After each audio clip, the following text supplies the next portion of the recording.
So these boxes represent the three lenses on the microscope. So again, the red one is low, medium's high, medium is 10, and high is 40. Again, the low is 4x, the medium is 10x, and the high is 40x. Now, when you're looking through the low lens, we suggest you start with the red lens, and that's because you end up having and seeing on your slide the biggest field of view. And when you switch to the medium lens, what ends up happening is you restrict, or you're magnifying a piece of that, so you're actually seeing a smaller field of view than you see at medium power. And then of course, when you zoom in even more at high power, you're actually seeing a tiny, tiny field of view. So the field of view is how much of the slide are you seeing? So here's a way to represent it like this.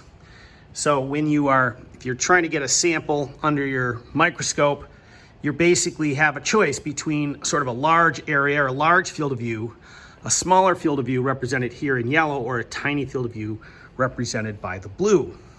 The red is what you get from low power, the yellow is what you get from medium power, and the blue is what you get from lowest power.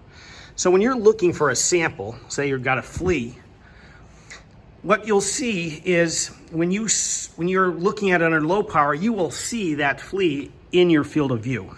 But if that thing is not centered, when you switch to medium power, all of a sudden you won't see it. It will be essentially not present. You will be focused on that, and you won't see anything in your field of view.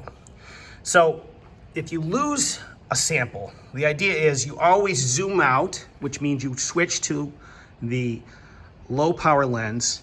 You find the sample, you move your slide so that you center that sample in the middle, like that, whatever you happen to be looking at. And then you can zoom in, and then you can switch to high power, and you'll still have something in your field of view. You'll see the head here and maybe some of the other pieces of it. And then again, the same problem will happen here though if you don't center it really well, because if you zoom in to the highest power, again, you're not going to see anything. And it's just because the sample is hidden off to the left here. So what we have to do is we have to, again, zoom back out to the lowest power, get that thing absolutely in center. Say you want to focus in on the eye. Then you zoom to medium power. Make sure you get that eye again centered. And then you zoom in to whatever it is you're trying to find.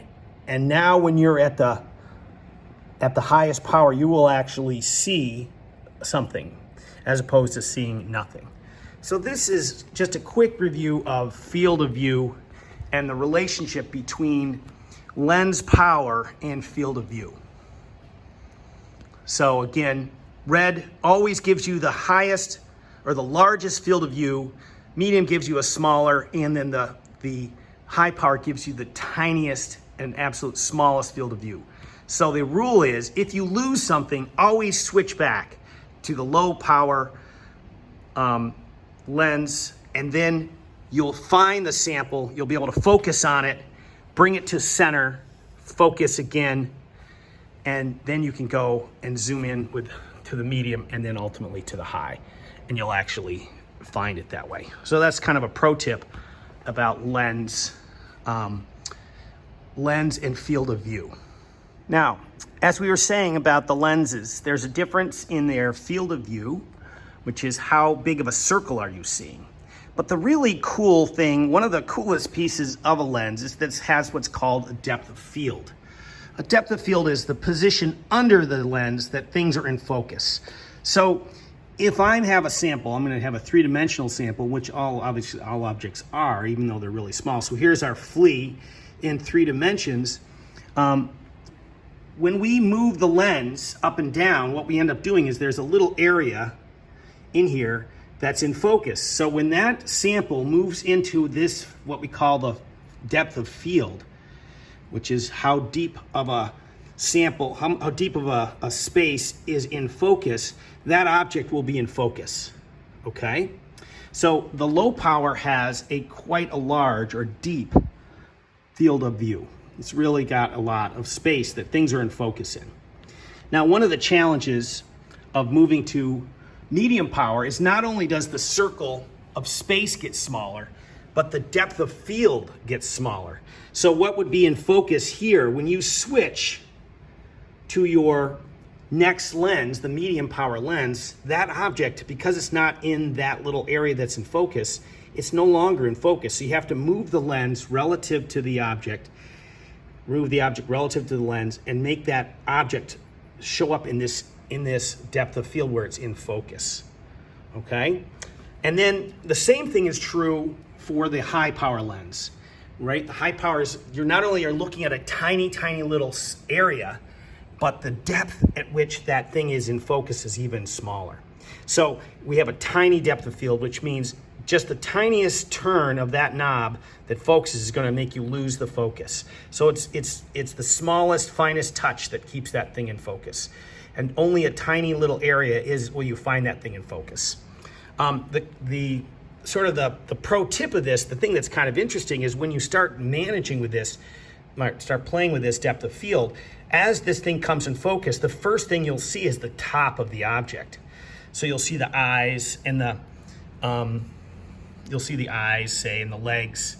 And then as you exit the field of view, the things that are going to be in focus are the bottom of the object, or bottom of the sample.